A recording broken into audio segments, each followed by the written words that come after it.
La casa.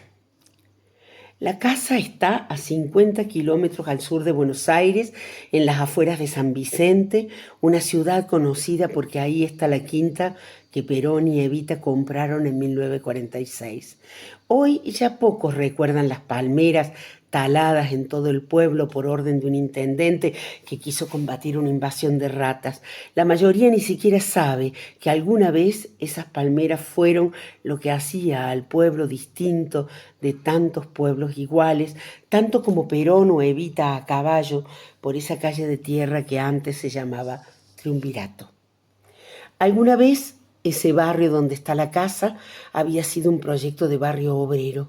Las calles todavía son de tierra, no tiene cloacas, apenas algunos servicios básicos. Cuando Norberto Freire vivía en esa casa, todavía no había luz en el barrio. La compró con dinero prestado por su primera mujer, la madre de sus 2 hijas. Necesitaba algo barato que estuviese conectado con la capital y cerca de la laguna. El viejo Matute, dueño de una inmobiliaria del pueblo, se la vendió a precio módico y quedó pendiente entregarle el boleto. El barrio, tan modesto, le gustaba a Freire. Los vecinos eran amables y no preguntaban demasiado. Los vecinos conocían y saludaban a este profesor de inglés jubilado que los últimos 3 meses de su vida viajaba desde San Vicente a Capital varias veces a la semana. Cuando estaba en el pueblo, se encargaba de la casa, preparar la tierra para la huerta, caminar hasta la laguna. La cercanía del agua siempre fue importante en su vida. De chico había vivido en Corazón de Palo y en La Marque, en la isla de Cholechuel, en el Bajo Río Negro y antes de llegar a San Vicente, en varios lugares del Delta. Compró la casa con el mismo documento falso que había utilizado para escribir Operación Masacre. Ahora era Norberto Freire, al que algunos conocían como Beto, que había llegado en diciembre del 76 a aquella casa, su última casa, en realidad la primera y única de su propiedad después de numerosos traslados y persecuciones. Vivió allí junto a su última pareja después de escapar del allanamiento a la Casa del Tigre donde habían estado.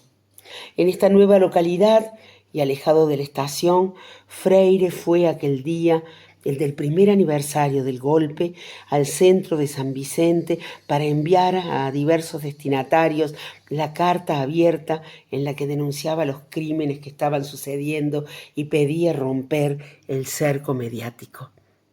De la casa desaparecieron Ese hombre, un relato que fue reconstruido a partir de 6 versiones rescatadas del saqueo y publicado con el título Ese hombre y otros papeles personales por Ediciones de la Flor. Juan se iba por el río. Walsh leyó ese cuento que antes iba a ser novela a su compañera y Martín Gras asegura haberlo leído en la ESMA. Hablé de esto en la primera columna que hice para este programa hace ya tantos años. Y la carta a Vicky, texto luego rescatado por un sobreviviente. El barrio no cambió mucho desde entonces.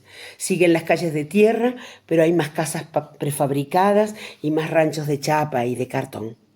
Nuevas familias ocupan baldíos y está la casa ocupada desde hace muchos años. La Municipalidad de San Vicente la declaró en 2008 Patrimonio Cultural, Histórico y Arquitectónico. Hubo un proyecto de ley para expropiarla y convertirla en espacio de memoria, pero perdió estado parlamentario. En 2017, la legislatura bonaerense volvió a declararla sitio histórico, pero en la Agencia de Recaudación de la provincia de Buenos Aires y en la Dirección de Rentas de San Vicente, ese tal Norberto Freire sigue siendo su único dueño y deudor. La casa nunca hubiera sido hallada si Matute, el viejo de la inmobiliaria, no hubiese encontrado de casualidad a Freire en medio del gentío en Constitución aquella tarde de marzo del 77 y si no le hubiese entregado ahí mismo el boleto de compraventa. Hacía unos días que tenía el boleto y esperaba cruzárselo en algún momento para dárselo y fue ese el día. Freire guardó el boleto en su maletín. Lo que sigue fue contado muchas veces.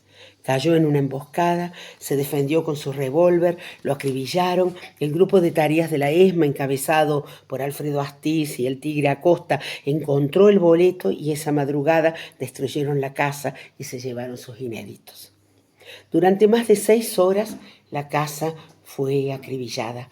Los que entonces eran niños recuerdan que esa noche lloraron por los ruidos, que sus padres los hacían callar y meterse debajo de las camas.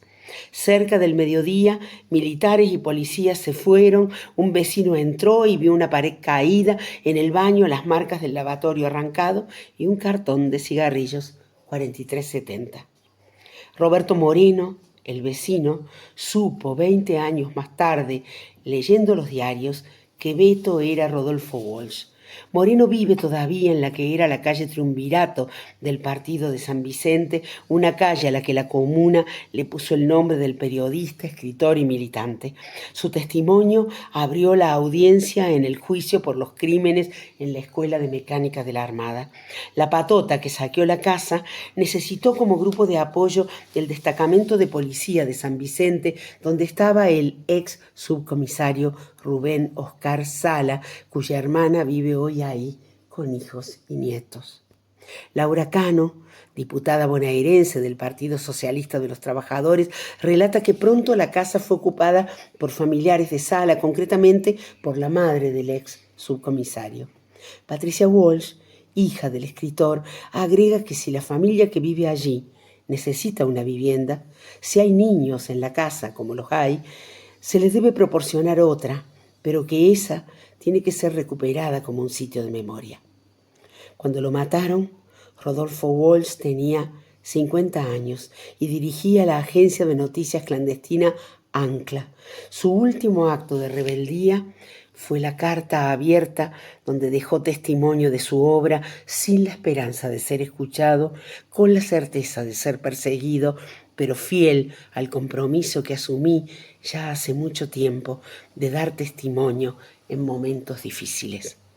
La dirección actual de la casa es Rodolfo Walsh, 900, Barrio El Fortín, San Vicente, provincia de Buenos Aires. Hasta la próxima.